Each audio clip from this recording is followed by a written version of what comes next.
You're watching GAB with ALisa on MetroCast Channel 10. Thanks so much for joining me. Today, a very special and unique program as we interview Paul Haley from Southern Maryland Growers. Everybody knows that St. Mary's County has a rich heritage in agriculture. Guess what? It's coming back in a very innovative fashion. You're going to meet a very interesting gentleman. We're going to talk about his company, his partner, his plans for the future, and all of the amazing agriculture that's going to come out of St. Mary's County. We'll be back in just a moment. Grab yourself a glass of iced tea and join us as we continue with GAB with ALisa on MetroCast Channel 10. Why smart people buy their used cars from Jack Fitzgerald. Reason number 1. The most important reason to buy a car from us is our 138-point inspection report. We check the car out thoroughly, and we put a copy of that report in your glove compartment so that you know as much about that car as we do before you buy it. Shop our entire used car inventory at fitzmall.com. And that's the Fitz way. There's just no better way to go. Changing times brings changing needs. That's why, for your convenience, Booth's Heating and Air have extended their service hours to 10 hours a day, Monday through Saturday, at regular service rates. Through rigorous training classes and courteous business practices, Booth's technicians always go above and beyond to provide you with award-winning customer service that you can trust. Booth's Heating and Air, serving the Southern Maryland area since 1993. You're watching GAB with ALisa on MetroCast Channel 10. Thank you so much for joining us. My guest today, Paul Haley. Paul, it's good to have you on the program. Thank you very much for having me. You and your partner have started up an enterprise in our community, Southern Maryland Growers, which is very innovative. It's an incredible take on part of the heritage of St. Mary's County. We're going to come back to that in a moment. But before we do that, at any given moment, if you drive down Route 235 in St. Mary's County, you can see an F-18 in the sky, or you can see an Amish horse and buggy on the road. St. Mary's County, of course, is founded on agriculture, and we're headed into the future with technology. However, agriculture in our community is really turning the corner and becoming an important part of who we are as we move into the future. And I want to talk to you about that here in just a moment. But before we go down the road about Southern Maryland growers and agriculture and what have you, I'd like to talk a little bit about who you are, because your story is very compelling. You were born and raised here in St. Mary's County, right? Yes. Now, you went to school St. John's, St. Mary's Riken.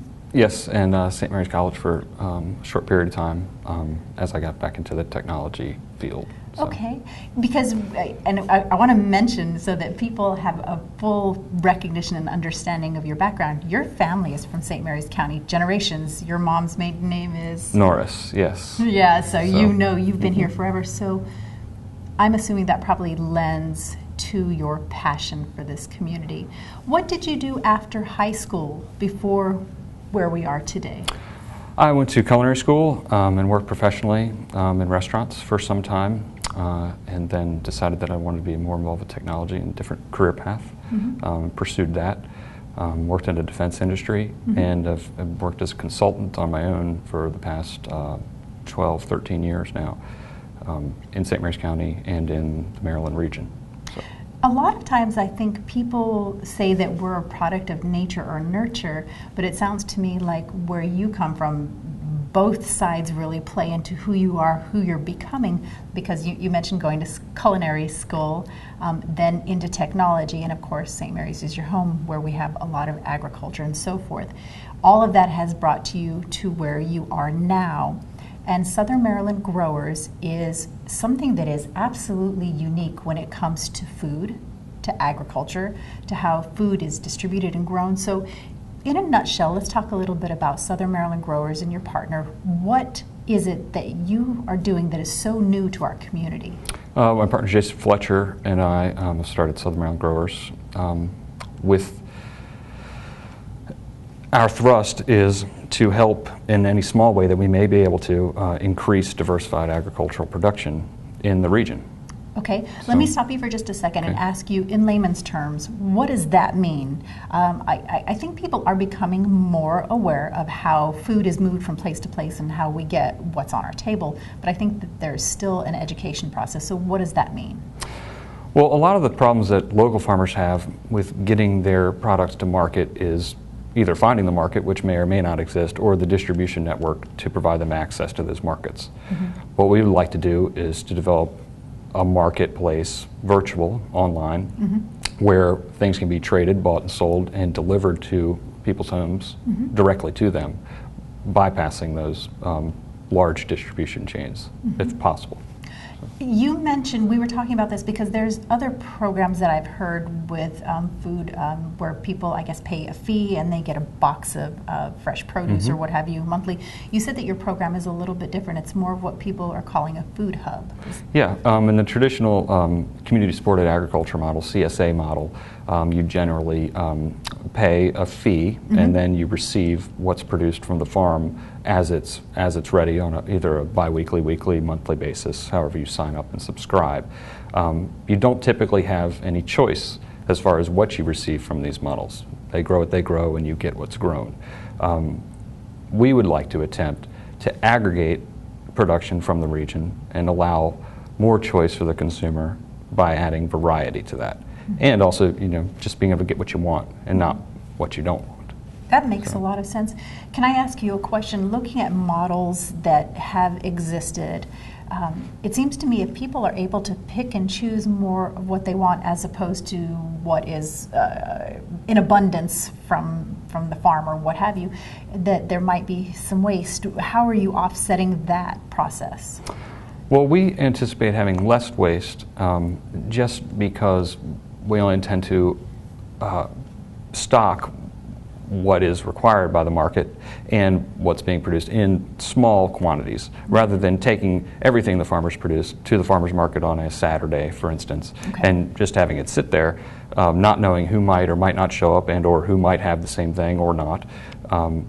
We think that we will have less waste, obviously, when people are given the choice between what they want, what they don't want, and have it available to them right then and there. Okay, that makes sense.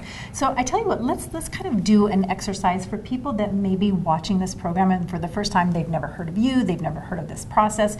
They just said, oh, Southern Maryland Growers. Go on their website and your website pops up. Walk us through what people can do through your website. Well, it's going to be basically like any internet shopping experience, like you'd see on Amazon or any other site you go to, where you pick up things that you want, place them in your shopping cart, and then go to checkout. The only difference being, at the end of that checkout, you'll choose whether you want to pick it up at the farm, whether you would like to pick it up at one of our other pickup locations, which are in the Hollywood, California area and Leonardtown area, or have it delivered for a fee within the zip codes that we're currently supporting. So. That's exciting. So instead of having a big cardboard box dumped on your front steps, you're actually talking about food and locally produced and sustainable items. So tell you what we're going to do is we're going to take a quick break, and this process and this theory that's new with agriculture, and by the way, we want to mention it's not just produce. You have a very full website. We'll talk about that in a moment.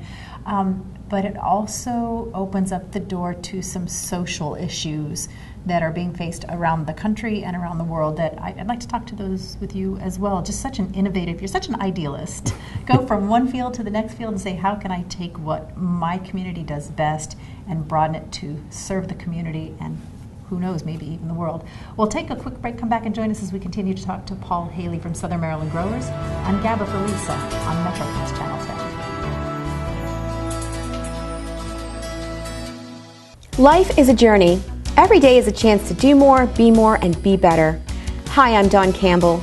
Join me on this journey to be your best, whether you're working in a cubicle, managing a full house, or entering a new chapter of life. If you feel good, you look good, inside and out. Join me each week for Be Your Best on MetroCast Channel 10.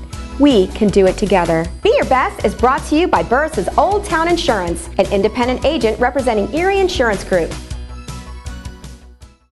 You're watching GAB with ALisa on MetroCast Channel 10 as we talk to Paul Haley from Southern Maryland Growers.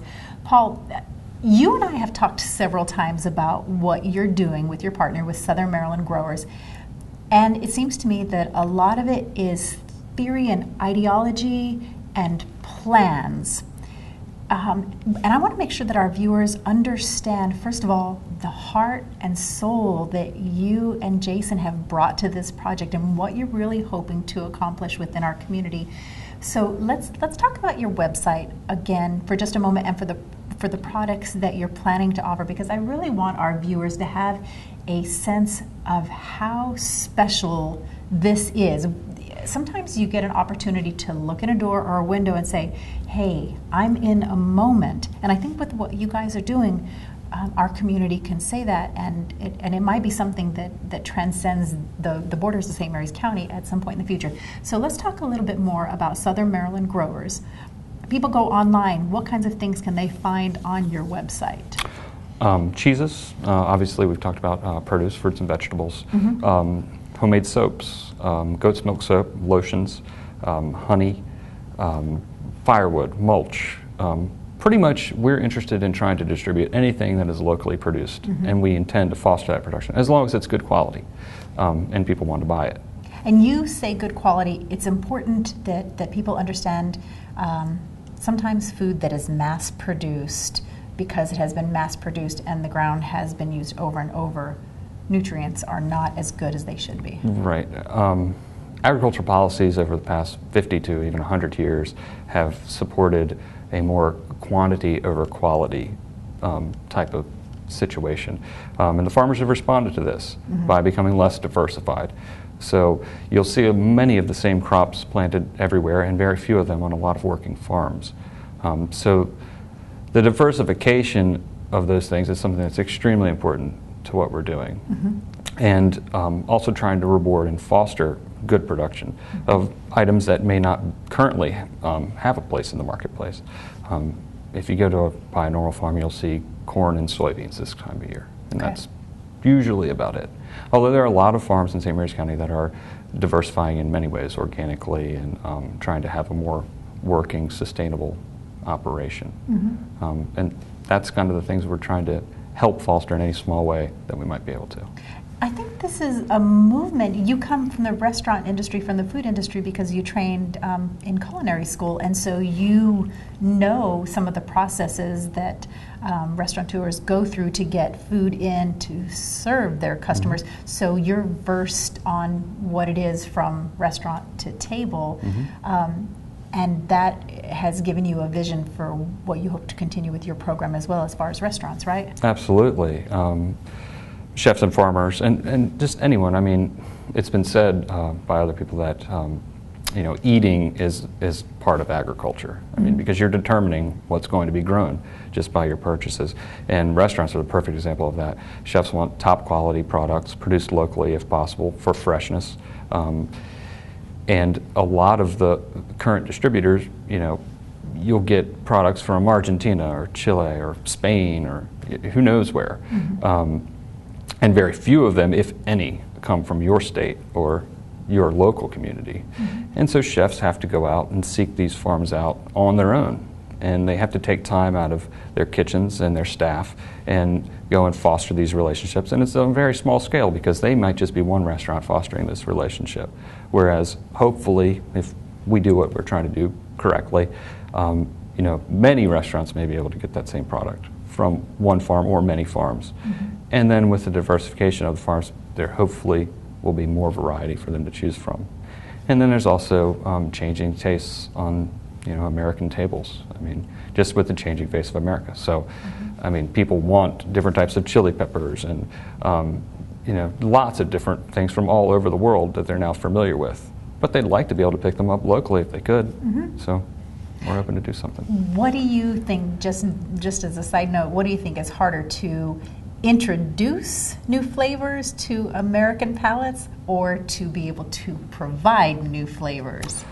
I think that most people's palates are open to new flavors. I think it's just how it is. You don't have to talk anyone into liking Mexican food or Thai food, or, you know, good food is good food. And generally the world throughout, people recognize that. So you'll see tacos for sale in Europe or, you know, wherever, and we eat a lot of pizza here. So good food is good food, and the change with that, I don't think that really requires any introduction. So now we just need to make it readily available, and if I'm understanding what you're talking about, pockets, so that it is local, it's diversified, there's not a long distance between where it was grown and where it ends up being consumed. Right. Now, the one thing I wanted to talk to you about as we continue with this conversation is with the processes that you're setting in place for Southern Maryland growers, how you're planning to distribute them and so forth, there is a social phenomena which has come out in the last couple of years, and it's called a food desert. Okay, can you describe that? And then I want to talk about how perhaps in the future you might be able to do something about that. Well, I'm very familiar with the food desert problem. My family and I currently reside in Baltimore, Maryland. We've lived there for the past 10 years, and we're in the process of relocating. Baltimore has these problems where there are no restaurants, no grocery stores in certain communities. And they don't have the access to fresh fruits and vegetables that other folks in rural communities or even the suburbs of those cities would have. We would hope to be able to, at some point, distribute these products from our local community to Annapolis, to Baltimore, to the District of Columbia, and wherever else, other townships that might enjoy these things. You know, in this day and age, it just seems almost mind-boggling that there are communities in our country, in the United States, that are considered food deserts because they have convenience stores that sell, you know, the hot dogs or the burritos or whatever, but nothing fresh, as you said. So it's exciting to hear that there might be some solutions for that. We're going to take a quick break now, but when we come back, I want to talk to you about what makes St. Mary's County so unique for jumping off with this idea that you and Jason have put together.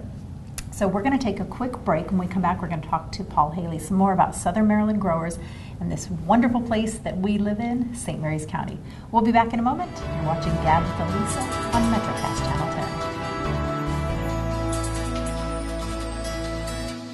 Everybody knows Jeep is an American icon. It's fun on the road, off the road, to take you anywhere you want to go. Here at Fitzgerald, we have all the Jeep Chrysler models and our low posted price. There's no hassle, no haggle buying a car here. It's fun. Plus, it's backed up with Fitzway service. Get 0% APR financing on almost every new 2015 Chrysler, Dodge, and Jeep. Treat yourself to an American icon. That's the Fitzway. There's just no better way to go. Changing times brings changing needs. That's why, for your convenience, Booth's Heating and Air have extended their service hours to 10 hours a day, Monday through Saturday, at regular service rates. Through rigorous training classes and courteous business practices, Booth's technicians always go above and beyond to provide you with award-winning customer service that you can trust. Booth's Heating and Air, serving the Southern Maryland area since 1993. You're watching GAB with ALisa on MetroCast Channel 10 as we talk to Paul Haley from Southern Maryland Growers. And this show is not an advertising pitch for local agriculture. It's not a pitch for farms. It's not a pitch for your business. It really is an opportunity to delve into an idea that you and your partner have come up with, which takes the most unique components of St. Mary's County, technology and agriculture, combines them to provide food in a completely different manner than ever before. St. Mary's County, which everybody knows, is very unique, but particularly for your plan with Southern Maryland growers. It is. We feel like it might stand a better chance because the geographical constraints that we have here, for one. We're on a peninsula and landlocked on most sides. And if anyone's driven around St. Mary's County, they know they can do it for quite some time and not end up in the same place. Right. So that being said, not having roads leading in and out and really just going north and south, everything's coming in north and south, and it's not going out in a spoke and wheel type of deal that a normal community would have. So that being said, being more confined, a little more isolated places, we hope that we might be able to keep this production in St. Mary's County and move it around without the normal constraints that you would have from as much competition from the outside world. What do you think is the broadest benefit or the biggest benefit somebody would realize from going on your website and saying, I'm going to try this out one time and see what happens? Oh, the largest benefit, probably healthful food. Okay. which the current marketplace, other than some specialty shops, is rather devoid of. Okay. And they're just helping to sustain the local community and farmers and people that want to work hard for a living and work the land and maintain and sustain our culture and heritage that we all love so much down here.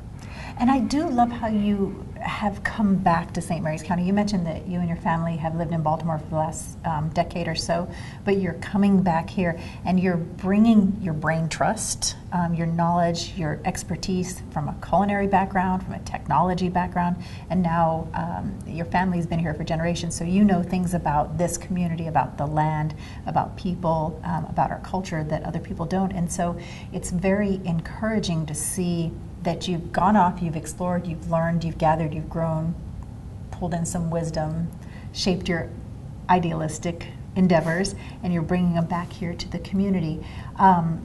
2 questions. First of all, what would you like to pass on to your children? And I say your children specifically, but mostly we're talking about the next generation. What would you like for them to learn from your endeavors? I'd like them to feel a connection with the land. I would like them to have healthful food.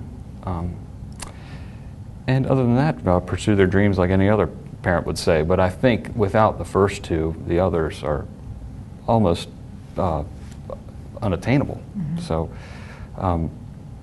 I feel a strong connection to the land and to St. Mary's County. Mm-hmm. And this is something they are now 6 and 8 years old, and they haven't had a real chance to experience as much as I have. So I'm hoping just to be able to give them that jumping off point, sure, and then go from there.